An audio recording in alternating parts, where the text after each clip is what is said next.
10, 9, 8, 7, 6, 5, 4, 3, 2, 1.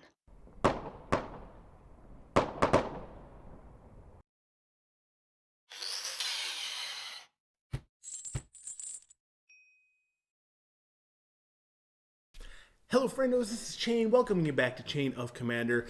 Last week I did my top 10 new cards for Commander out of 2020, but at the time I specifically decided to go over and just not include legendary creatures from that list, because I felt like they would be worthy of a list of their own.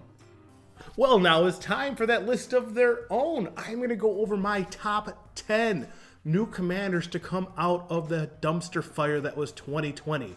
Now, a list like this bound to be pretty subjective. So if there are things I missed, or if there's a commander that you love that I did not include on my list, that's perfectly fine. Sound off in the comments below to let me know who your top 10 commanders are. I love to hear it. And with that said, let's get into this list at number 10. At number 10, we have Tiny Bones Trinket Thief out of Jumpstart. Finally, discard decks have a way to close out a game in a quick and timely manner. Now, it doesn't change the fact that playing against discard decks is not really all too fun to begin with, but at least they are no longer dragging it on for hours on end. They are able to close out the game 10 points of damage at a time. And you know, Tiny Bones is also outrageously adorable, like a bajillion times cuter than Baby Yoda. Don't at me. For number 9, we have Nephrite, Apex of Death for my Mycorial Lair of Behemoths. Mutate is a pretty weird mechanic, and I'll be honest with you, I don't 100% understand exactly how it works in some of the nuances of Magic, but I do know that nobody does mutate quite like Nephrite does. He's able to build a variety of builds going from pure value to straight combo. The only concern I have with Nephrite is that he is limited to the amount of mutate creatures available in his color combination. This is one of those commanders that if Mutate ever comes back, we'll likely see a rise in more diverse builds out there. But, like I said, because of the confusion and kind of the not easily intuitive nature of Mutate, I worry that we might not see it again for a long time. But for the time being, as far as Mutate goes, this is an excellent commander for Mutate as a mechanic. At numero 8, we have Ophemia the Cacophony from Theros Beyond Death. If you pay even the slightest amount of attention to this channel, you know that enchantments are my favorite permanent type. And early on, when this set was first being spoiled, a lot of really big name content creators in the EDH community were not giving Ophemia her dues. They were tossing her aside, they were saying she is bad and that you should not play her. Well, after a year of playing with her, I can attest that those people are completely wrong. Before Ophemia, we never really had a mono black commander, but not a mono black enchantment commander. However, now we do, and you can build them in ways that take advantage of a lot of the cool black auras that you really don't see played anywhere. Like, what other deck can you be playing Dead Man's Chest in with a straight face? Not really any other. Ophemia can do it. Ophemia is my bae. Everybody else is wrong. Ophemia getting the respect she deserves on this list at number 8. At number 7, we have Gabi, Nest Warden from the Commander 2020 deck Timeless Wisdom. This is our first cycling commander, and boy, is it a doozy. Being able to cycle things for free once a turn is nothing to scoff at. Suddenly, Nimble Instructionist can throw a wrench in your opponent's plans.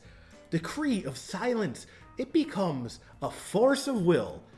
Or if you're feeling incredibly evil, Decree of Annihilation can now blow up everybody's lands at instant speed. And regardless of what you're cycling, whether it's nice people stuff or mean people stuff, you are getting the cutest tokens in all of Magic. Little cat dragons. They're so cute. My only real letdown with Gabi is that she doesn't have black in her color identity, and to me, some of my favorite black Cycling Matters cards like Archfiend of Ifnir or Shadow of the Grave, they don't get to be played in her. But maybe like Ophemia introduced the mono black Enchantress archetype, we might have a mono black or black accessible cycling commander in the future. One can only hope. Coming in at number 6, we have Emil the Blast from Jumpstart. This quickly became one of my favorite Blink commanders because, unlike most other Blink commanders which are in Azorius colors, Emil has access to green, which means we now have access to amazing green ETB abilities like Reclamation Sage, or Night of Autumn, or Woodland Bellower. But Emil's not just great for blinking. Emil is also our first legendary unicorn in all of Magic, though it was quickly joined by Lathiel from Commander Legends. Lathiel doesn't really care too much necessarily about unicorns, while Emil does. I'm a firm believer that every tribe in Commander should have access to a powerful commander. And I don't count Morphon. Morphon is like Wizards' lazy way out of this problem. I mean actual good tribal flavorful commanders. I want to see more of it. Wizards, keep it up. If we could see like werewolves next, that'd be super cool. And you know, you can also thumbs up this video if you're watching it. Hit that like button down below. You seem to be enjoying it so far. I'll give you a couple seconds to do it. Thank you. We're at the halfway point, and at number 5, we have Elegath, Crossroads Augur from Commander Legends. Out of all the partners introduced in Commander Legends, Elegath was the one that really added some new spice to some old familiar mechanics, turning all of your scries into full-blown card draw. This invigorated several old cards that people may have previously not been playing. Things like Cryptic Annelid now became draw 6 when it entered the battlefield. Preordain essentially becomes an ancestral recall, drawing you 3 cards. Eyes Everywhere is now a better Phyrexian arena. And I just love those commanders that can really inject new life into old cards. It also has partner, like I said, so you could pair it with another color combination and really kind of spruce up and maybe take advantage and take this new interpretation of Scry in a new direction. I love to see this stuff going forward. I think this particular card was definitely a home run as far as the partner commanders were concerned, and I'd love to see more of it in the future. And number 4, we have Inias the Galforce from Jumpstart. This commander is a little bit sentimental to me because this is actually the first ever deck tech I did for this channel, and if you go back to it, you'll see it's definitely the first. But that said, as much as I love designing and drafting that deck, I haven't really had a good opportunity to put it together and play it yet. Because of the pandemic, most of my EDH has been over webcam magic, and if there's any environment or Inias isn't all too great, it's in an environment where you're playing webcam with people thousands of miles away from you, so you can't really easily rotate the permanents. That said, as soon as this pandemic is over and we are returning back to our LGSs, I am going to make it a priority to sleeve up this deck and finally take it for a spin, and I'm totally looking forward to it. At number 3, we have a Roomy of the Tides from Commander Legends. This was the first commander when spoiled out of that set that actually caught my eye and made me think, hey, this looks like something pretty special.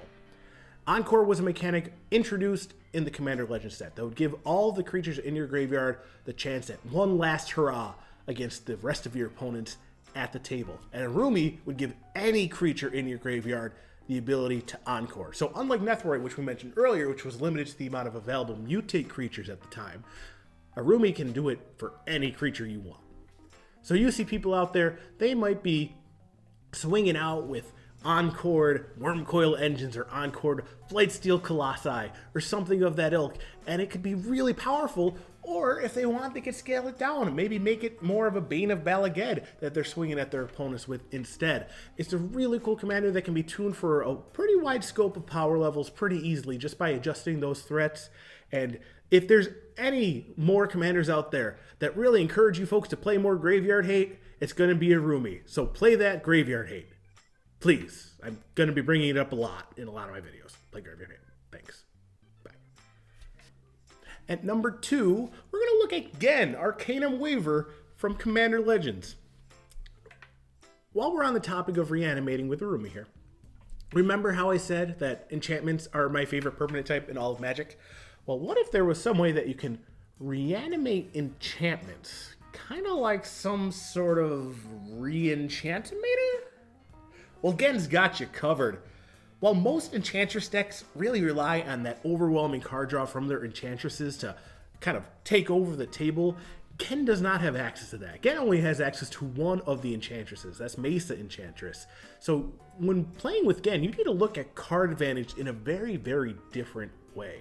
The way I ended up building Genn, he's very much a toolbox commander for me, where I will be swapping enchantments I have on the field with maybe more silver bullet enchantments in my graveyard, depending on what the situation needs. I loaded up my deck with all of the fun curses to kind of like hinge specific archetypes that I might be encountering in the wild, and I've also included all the available courts from Commander Legends to add the Monarch to the deck, because the Monarch mechanic is so much fun. So having this deck, having Genn here, definitely a new take on an old classic, and I am having a lot of fun with him so far.